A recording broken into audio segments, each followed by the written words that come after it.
Hey guys, Brad Mabry with Sunglo, and I'm sitting here with Mr. Ty Goss, coming off a recent victory here at the 2021 Exposition. And man, it's been a heck of a week so far, right? Yeah, it's been a crazy week. Just to kind of set the stage behind what's sitting behind you guys, we are setting the stage for the Grand Champion Purebred Gilt Drive tonight. Yep. You're lucky enough to be a part of with your Champion Duroc Gilt. But first, we might even talk a little bit about what happened the other night, which is your Grand Champion Crossbred Gilt.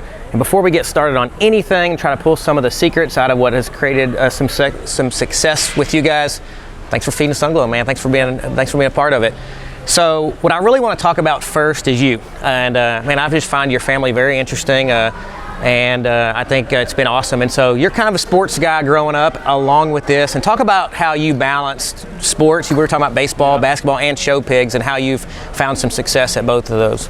Kind of in high school, I was a multi-sports guy. I played both basketball and baseball twice a year. And you know, with having a lot of pigs in the barn and showing it lots of shows year-round, it was always somewhat of a challenge, I'd say, to balance things out. But you know, if you really enjoy something and love something, you can definitely find time, and you might have to put down the phone every now and then, but really figure out your time schedule and a daily work, I'd say, session almost that works for you.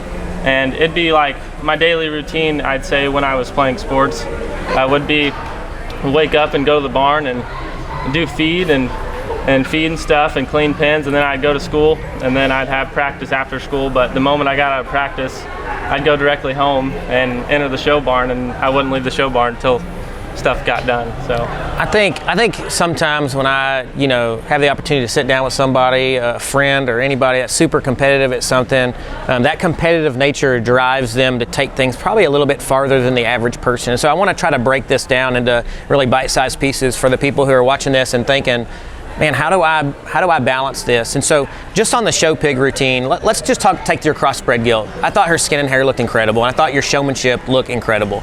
And so is this a pig that you guys jackpotted on to get her broke, or tell me a little bit about her specific story? So the crossbred gilt that I exhibited here at this show, she was from Jarrett Davis, a guy there in Oklahoma, good friends with our family, and my brother actually found that thing. Him and Jarrett are pretty good buddies, and the daily routine on them are really just important of sticking to the basics, not making it too big.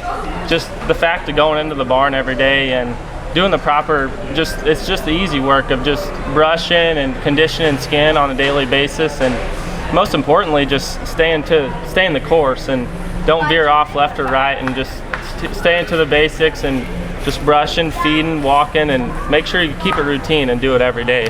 We had an opportunity to sit down with one of your competitors, and I thought both those gilts were incredible. I know sometimes on the exhibitor experience you don't get to see just how good it was, but I really think we were sitting at one of the most competitive, deepest, largest crossbred exhibitions I've ever seen in my life. And so for you to come out on top of that's incredible. What I think is awesome about that is you still keep it really simple. Even though the stage is extremely big, that daily routine and clean feed, clean pens, clean water. And Hadley made that same comment that you just did about just brushing and keeping things very simple. Yeah. That sounds great. So we were talking before this, you didn't jackpot this pig. No, sir. And the Champion Duroc Gilt, you didn't jackpot this pig. No. Okay, and so you put these pigs on feed with the sole goal of doing what? This show was the one goal, the main goal. So can you take me through maybe how that differs from trying to jackpot and trying to be ready every week, and then taking these gilts that are at the very end of their maturity pattern these are big gilts. These aren't babies. Gilts, yeah. These are big, older gilts that came here to try to win, and good luck to you tonight, man. I hope you can get it done on the purebred side and do something that just doesn't get done very often. And so tell me the difference in that strategy as a family when you're going to set aside those kind of weekend wins and go for something like this.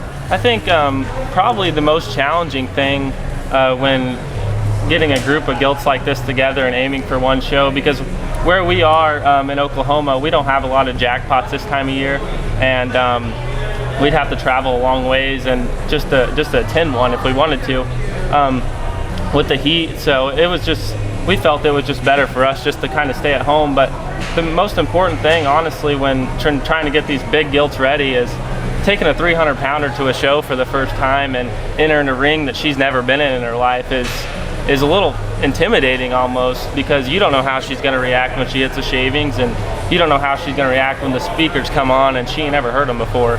So I think the thing that I do at home in terms of getting them ready for a show is we have a walking area, so to say, to get them broke in kind of early stages of life. But after that, we get to a point where, you know, we might take this thing to the road, or we might take this thing to the back pasture, but make sure and get them in different areas or different places, just so they feel more comfortable with you, and no matter which direction you go, you're going to be able to stick them how you want them. I think what's so interesting about your strategy is what's going on in that pig's mind is really pertinent to you. And even though that we're talking about feeding strategies, you're really looking at that animal, and you know showmanship's important, and you really want that animal to be as experienced as it can be with the different surroundings. So, okay, I got one last thing for you, because, man, I wish I could just sit here, but you've got a show to get ready for. I've got young kids, and I guarantee you, if they had the opportunity to be here and they were leaning up on this ring, watching you show and watching you perform at the highest stage, they would say, probably just like you did when you were a kid watching a baseball player, how can I get out there? How can I make it in the champion drive? What is a tip that you'd like to give these kiddos that are watching? Whatever you'd like to tell them to try to take it to that next level. I would say, from my perspective, just trying to keep things simple, I think, would be my biggest word of advice. The hard work that you put in at home, and it's just all, whatever you want to put out, I really think that you can get back, and just keep it simple and stay on the right track and don't veer off of it, and just simply just stay into the basics and doing the work at home and preparing. And it's not hard, it just takes time, and take time out of your day and just really figure out what's important to you. And if it's important to you, I guarantee you can figure it out. Ty Goss, champion crossbred gilt, champion Duroc gilt, ... Hopefully the stage is set, the lights are going to come on. Man, I've got nothing but just big hopes for you guys. You guys heard it right here. If it's important to you, you can get it done. Find your tribe, find the people you can help. This is probably one of those guys, do you mind if they stop you in the barn, tug on your shirt and ask for some help? That's you? Ask for some help. I'm always here. Man, good luck to you in the future, my friend. I appreciate it. You bet.